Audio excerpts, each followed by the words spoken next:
Mina, did the Ravens do enough for Lamar Jackson?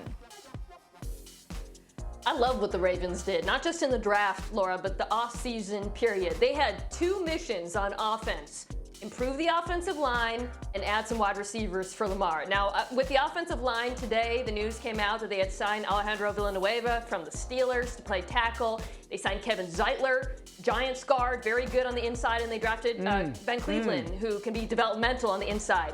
At wide receiver, y'all know I love the Rashad Bateman pick out of Minnesota, but I also like a wide receiver they added later in the draft, Tylan Wallace out of Oklahoma State. And those two guys, Bateman and Wallace, have something in common that I think is really important for Lamar Jackson in Baltimore. They are both tough, they are both good route runners, and perhaps most importantly, they got good hands, okay, which has been an issue in that offense.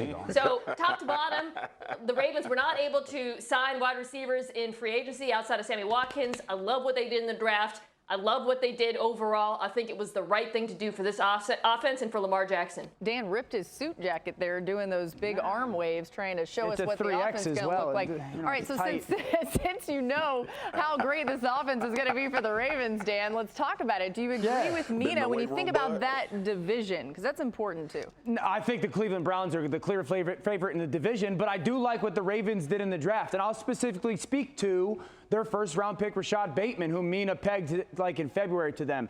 I think he's the second most important player on the football team this year, outside of Lamar Jackson. This is a pass game that's been the worst pass game statistically, wide receiver-wise, in the NFL over the last 2 years. And again, your quarterback was MVP of the NFL one of those 2 years. And so I think the thing is, because if you look at like the last 4 years of first-round wide receivers and their impact as rookies, it's been really minimal. There's really only been two guys that have had impact as wide receivers rookie years, and that's Justin Jefferson. Me and him do the gritty together, and Calvin Ridley down in Atlanta. There's been a lot of disappointing first-round receivers over the past couple years. Henry Ruggs was okay last year. Jalen Reagor, okay. Hollywood Brown, we know where we are with that. So N'Keal Harry in New England. So I think for like it to actually pay off, you know, Bateman's got to have a Justin Jefferson type of impact for Lamar. He's got to have a Calvin Ridley type of impact. If he does that, it's a two-team race in that division. If he does not, this is a runaway division for the Browns. Wow.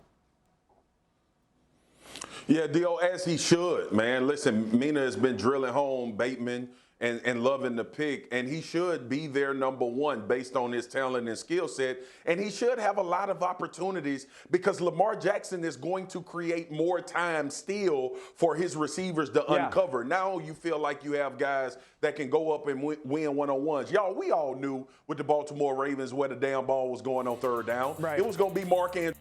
He was double, triple, or quadruple covered. Now they've taken a step and pushed forward to try to get this passing game to where it should be. With that being said, and y'all know my affinity for the Ravens. Thank you, Bashadi, for that last contract. Yes, I stole and I played for the Baltimore Ravens. But the Cleveland Browns are the team to beat. The Cleveland Browns are the team to beat. Wow. They already have their system in place, a well-balanced football team, offensive line up front. You look at what they did from a defensive standpoint, which for me is the part that puts them over the top in signing Jadeveon Clowney. Obviously got Newsome in the draft. And then you think about the guys that were unhealthy for this defense. Johnson in, Troy Hill. Like, I like what Cleveland did a lot more than what the Ravens did. Come on, but I wouldn't be surprised if the Ravens won the division. Oh, man. Todd, save us here. I love how everyone's just passing up on the Steelers. You know they won 13 games last year, right? They brought in Najee Harris at running back. But I'll go back to Baltimore. I know they didn't finish strong. I get it. But back to Baltimore. Mina made a really good point. The toughness of those two receivers are critical, in my opinion. Bateman and Tylan Wallace. Don't overlook Tylan Wallace. I know he was a fourth-round pick. Yeah. This dude, all he does is get open and make tough catches. And your quarterback, Lamar Jackson, really excels throwing the ball in the middle of the field. So these are guys that are not afraid to do the dirty work. Bateman is one of the best route runners in this class, and he makes tough catches. And he's just a sturdy, physical route runner. And Tylan Wallace has a lot of the same things. He's not quite as sudden in and out of breaks, but he's not afraid to go over the middle and make some tough catches too. So those guys are really going to upgrade the middle of the field, especially in the Ravens passing game. I want to make one more quick point. This isn't just about personnel. It's about scheme. Greg Roman You need to elevate the pass game. David Culley, their passing game coordinator, is gone. They brought in Keith Williams and T. Martin. Keith Williams coached Devontae Adams and Tyreek Hill. Bring it into the 21st century. We need more interesting concepts through the air, not just on the ground. No predictability, please. Hey, Todd, don't make us gut you on NFL Live with predictability. No, again. we don't like that, but who cares what we think? Actually, some people do.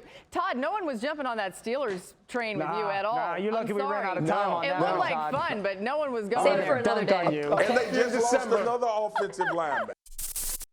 Thank you for watching ESPN on YouTube. For live streaming sports and premium content, subscribe to ESPN+.